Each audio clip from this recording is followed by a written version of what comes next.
everybody! Good morning, good afternoon, magandang gabi sa inyong lahat. Anong oras na ba dyan? Magandang hapon. Ay, magandang gabi pala. Magandang gabi sa inyong lahat. Magandang araw po sa ating lahat, sa mga nagtatrabaho ngayon. Mag-ingat kayo. Umuulan dito, malakas, may tornado, tsaka malakas ang hangin. Sa mga natutulog, sleep well. Bukas pagising ninyo, magandang araw. Guys, pupunta tayo sa Philippine store guys kasi nakulangan ako ng mga box. Ay, nakalimutan ko pala yung microphone ko. Never mind. Tingnan natin guys. Guys, nakulangan ako ng box guys. So, kukuha tayo ng box ngayon. Dagdagan natin.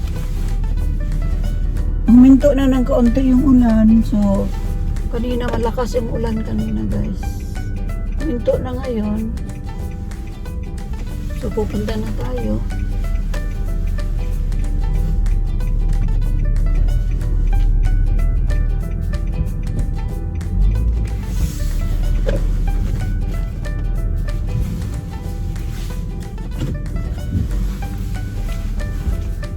Kulangan ako ng box guys. Mga 4 yata kukunin ko. Kasi yung kinuha natin noon, kulangin. Kasi papadala ko lahat yung mga maliliit na bagay na iniisip ko na ipapadala ko. Kasi guys, kalimutan ko pala yung ano. Sige na lang. Ilalagay ko lahat yung mga maliliit na mga bagay-bagay na akala ko magkakasya siya pero hindi pala. So ngayon, nag-message ako kahapon. Sabi ko kung meron pa bang boxes dyan na ganun kalaki para makapunta ako doon sa store at makakuha ako para by next week. Sabi ko sa kanya na ipapakuha ko na yung mga boxes sa bahay para madala niya by next week sa ihahatiran niyang bodega. So yun guys, sana naman meron. Baka wala naman siyang sinabi eh. Hindi naman niya sinabi na meron o wala. Sabi niya oo. Sana sabihin niya kung wala na para hindi na ako mag-aksaya ng oras na magpupunta doon.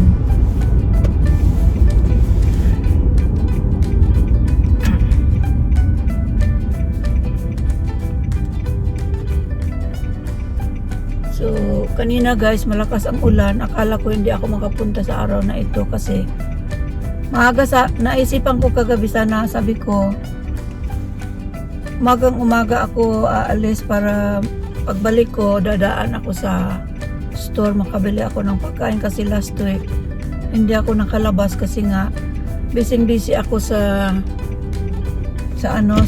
pag i-impake ng guys, pag i-impake ng kapalabas ko yung lumok guys.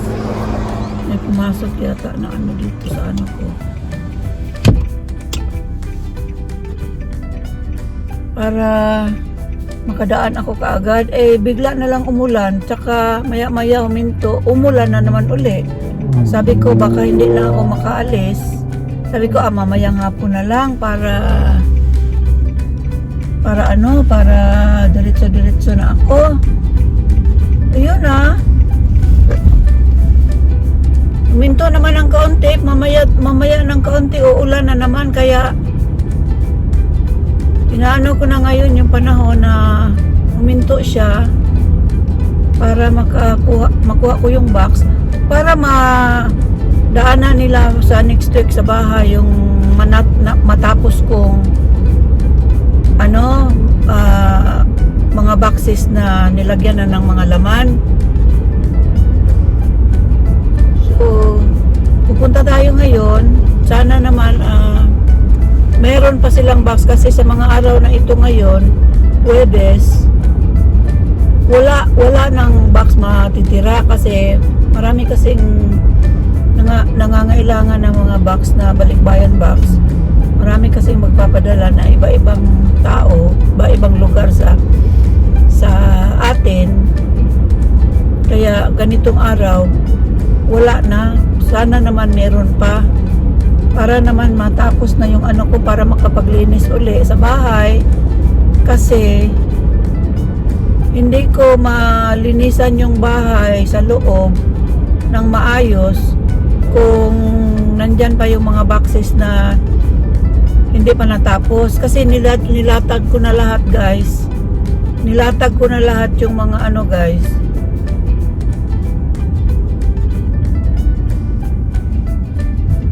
Nilatag ko na lahat yung mga boxes guys. Pero nakaabang na pulis doon guys sa corner.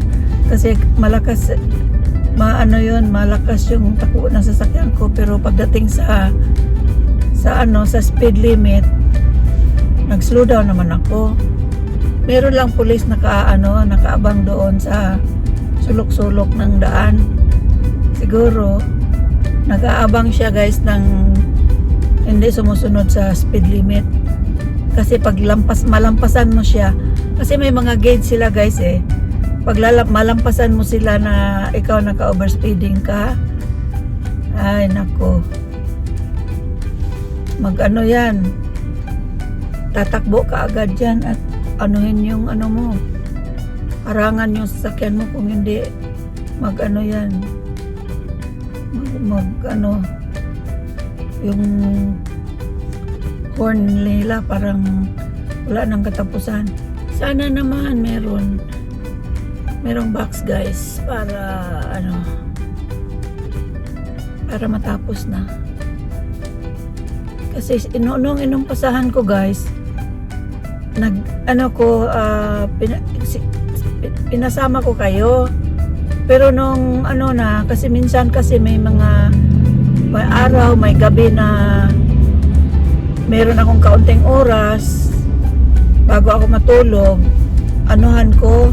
meron akong i-impake kasi hindi ko kasi maalaala guys kung saan ko na ilagay yung iba kasi kahit na ilalabas mo lahat guys, kailangan ilatag mo lahat dyan yung ilalagay mo kasi kung hindi naman pwede yung isang bagay doon lahat siya. Yun ang iniisip ko guys. Sabi ko ito may mga pasta, may sabon, may Colgate. Pag-isahin ko sila, hindi pwede guys. Kailangan lagyan mo ng ibang laman na malambot kasi mapirat yung toothpaste sa mga sabon. Mabigat kasi yung sabon eh. So may pulis ba?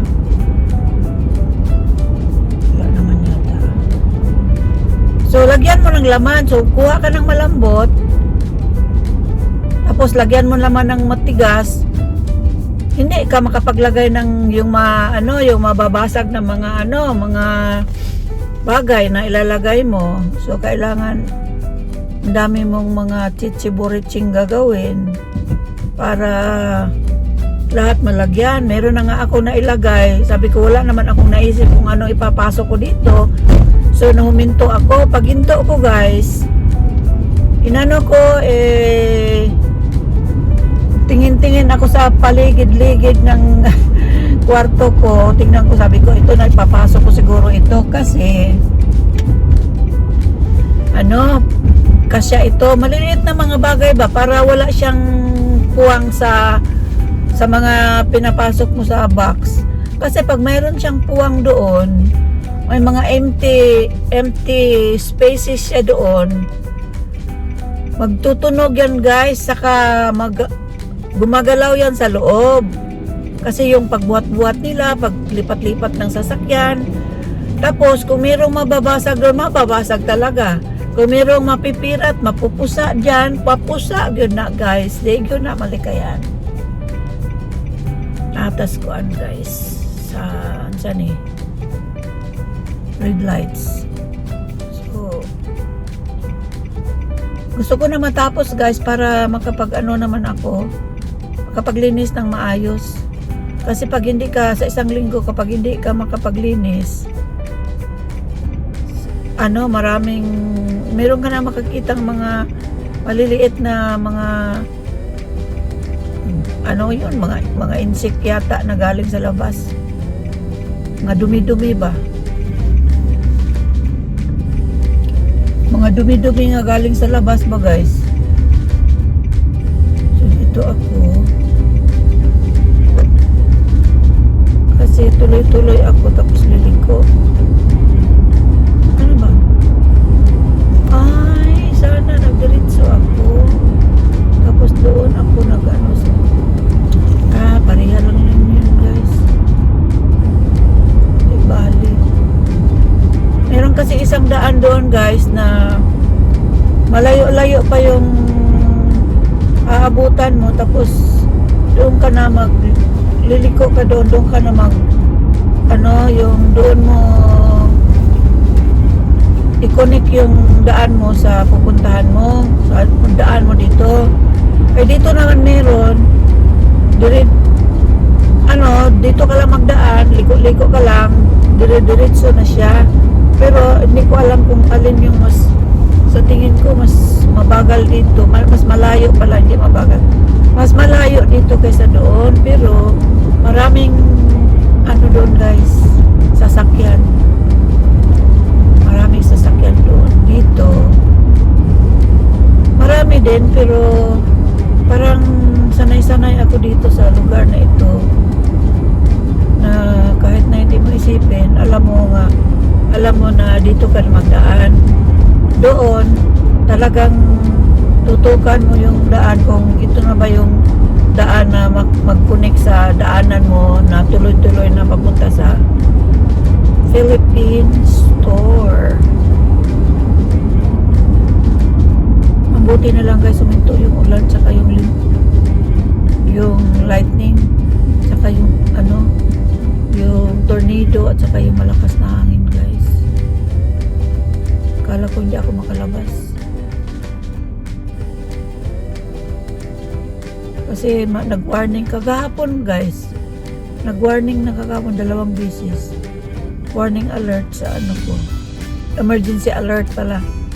Warning siya tapos emergency alert na wag daw lalabas ng bahay, wag mag-drive kung hindi naman kailanganin, kung ano-ano lang yung pupuntahan, hindi naman masyado importante, wag na daw lumabas. Hintay na lang daw kung kailan naminto. So hindi ako lumabas kahapon. Bigla bigla na lang natigil ng saglit yung connection sa bahay kasi malakas na naapektuhan yung mga connection sa mga wirings. Kaya pero bumalik naman kaagad. Dito kasi guys, pag nag-blackout dito guys, hindi brownout tawag dito guys, blackout. Blackout ang tawag nila dito. Siguro lahat-lahat yun, bakit blackout? Basta blackout ang tawag nila dito. Guys, sandali lang, mga ilang nung nakaraang nag-blackout, mga nakaranas ako meron natang 30 minutes yung pinaka na yun guys, pinaka matagal na. Tapos yung ibang pinakamadali mga mga ilang seconds lang yun. Pagpitik ng ganon, babalik uli. Ganyan lang yun guys. So ito masasabi ko sa inyo kasi meron akong nabasa sa mga comments ninyo na sasali daw kayo sa mga babigyan ko ng sorpresa sa pagdating ng box dyan. Sabi ko, ang gagawin ninyo, manood kayo ng manood. guys, kasi lalabas yung pangalan ninyo. Yung manonood sa YouTube guys, sa Mama Ko Vlog. Iba naman yung sa FB account ko, iba yun. Walang sorpresa doon. Dito sa Mama Ko Vlog, sa YouTube. Alam ko na kung sino yung mayroon akong naisip na hindi ko lang sasabihin yung pangalan kasi surprise nga. Pero alam ko kung sino yung nag-comment. Alam ko rin kung sino yung nanood kasi lalabas yung pangalan ninyo. So malalaman ko yun. Kaya wag kayong magsabi na sasali ako. Kahit na nyo sabihin guys, isasali ko kayo pag alam ko na kung loyal naman kayong sa mga video ko, bakit pa maghintay ako sa inyo na magsabi na sasali kayo? Hindi na kailangan. Kasi automatic yan, mabigyan ko. Pagdating ng panahon, ang gagawin ko, magtanong na lang ako, handa na lang ninyo. Kung palagi man kayo nanonood, nag-comment kayo, nag-like, nag-share, tapos doon na, malalaman ko kasi nililista ko yung mga pangalan. Yung iba nga, hindi ko na nailista kasi alam ko kasi yung iba, nabigyan ko na. Noong nakaraang pagpadala ko ng box, nabigyan ko, hindi ko siya sinabihan. Hindi rin ako nagsabi magbigay ng surprise. Binigyan ko siya. Tapos natanggap niya, nagpa-picture pa siya sa kanyang dating guro. Tapos nagpa-picture siya sa kanyang dating guro, tapos ginawa pang picture yun nila, yung Facebook account nila, ginawa pa niya doon. So natuwa naman ako kasi parang kahit sa FB ko nandoon siya, nagko-komentaryo, tapos nanood. Siyempre pag nagkomentaryo kayo, nanood kayo niyan. Tapos sa naman, sa YouTube naman, nandoon din siya. Yung guro at saka yung estudyante yan. Dating estudyante ng isang guro yan. Tapos, yung guro kasi hindi ko nga alam kung saan siya nakatira. Kasi alam ng guro, nagtanong kasi ako, alam mo ba itong pangalan na ito? Sabi ng teacher, sabi niya alam ko yan kasi estudyante ko yan dati. Sabi niya ngayon hindi na, na siya ngayon, parang nasa religious group na siya ngayon. So sabi ko, kung magkita kayo, ibigay mo ito sa kanya. Sabi ko, pasalubong ko sa kanya, parang surprise na rin. Surprise nga, pasalubong surprise. Ibigay mo ito sa kanya kasi hindi ko makita kung saan ko siya makita. Sana makita ko siya. This time, palagi pa rin siya. Wala akong muna i-promise sa kanya, pero lagi siyang nandyan. So, kung kung mababasa mo yung video ito, kung nanonood kayo nito, malalaman niya na siya yung tinutukoy ko. Meron ka ring surpresang darating sa pagdating ng aking box dyan. Kaya ngayon gusto ko papadala ng maaga yung box para pagdating ko dyan, nandyan na siguro yung box. Kasi noong nagpadala ako nung box guys, mga August yata yun pinadala ko guys. Tapos dumating yung box ko mga February na yata guys. February na dumating kasi at hindi pa sabay-sabay dumating. Hindi siya sabay-sabay dumating. Sabay ko siyang ipinadala. Pero hindi siya sabay na dumating. Kaya agahan ko para maaga din siyang dumating. Baka sakali. Kasi minsan kasi guys, kapag malakas ang ulan dyan, naapektuhan din yung biyahe ng yung sa mga barko kasi hindi sila makapagpatuloy ng biyahe nila kapag malakas na ang ulan sa bandang Pilipinas. Talagang magtatago sila sa mababaw na tubig sa dagat. Kasi malulunod sila kapag palagi silang nagpagitna. Kasi sa gitna sila dumadaan. Hindi naman sa gitna. Yung eksaktong kalaliman lang ng standard ng ano ng mga barko. Cargo ba ano ba tawag yun? Cargo ship. So ganyan yun guys. So alam na nyo yung teacher, nabigyan ko rin yung teacher ng sorpresa, hindi niya alam. Pero nung naibigay ko sa kanya, tuwang-tuwa siya, masayang-masaya siya.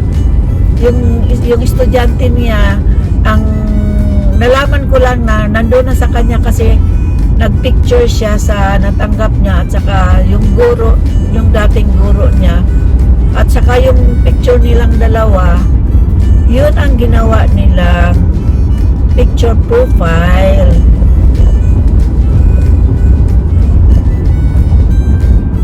So yun guys. So sa mga iba dyan, manood lang kayo. Alam ko naman kung ilan lang kayo nanonood dyan eh. Kaya kung gusto ninyo, manood din kayo. Kahit na kahit na sandaling panood ninyo lang, abutan lang yun ng mga 5 to 10 minutes, mga ganon, kung ayaw ninyong tapusin yung video. Pero mas mabuti kung tapusin ninyo kasi hindi nyo alam kung may sinasabi ako sa bandang huli, hindi nyo malaman.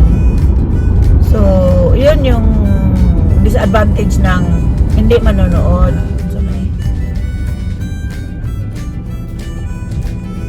Ay, wala sila kuryente diri guys.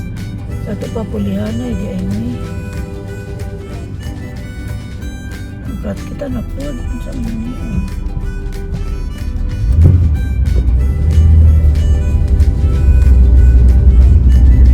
Wala sila traffic lights guys. Mayroong nag-aayos ng wirings doon sa itaas. Tapos 4 weeks yun guys. Tapos mag-ano na lang, parang give-way na lang kung sino yung nauna dumating. Siya rin yung unang aalis. Guys, nakakuha na tayo ng 4 na boxes. Nandito na sa likod. Ayan. Punta na tayo. Uwi na tayo pero pupunta muna ako sa neighborhood Walmart para makabili ako ng konsumo ko kasi last week hindi ako lumabas kasi nga nag-impake ako. So ngayon mauna pa akong dumating bago yung store pero didiretso na lang ako pero doon ako magdadaan sa bahay. Pero saka na ako hihinto pag galing na ako sa store. So tara na guys. So matutuloy na ito sa next week. Tuesday pala siya alis, so Monday pakuha ko na or Sunday. So yun, paanohin natin yung ilaw natin guys. Alis na tayo guys ha.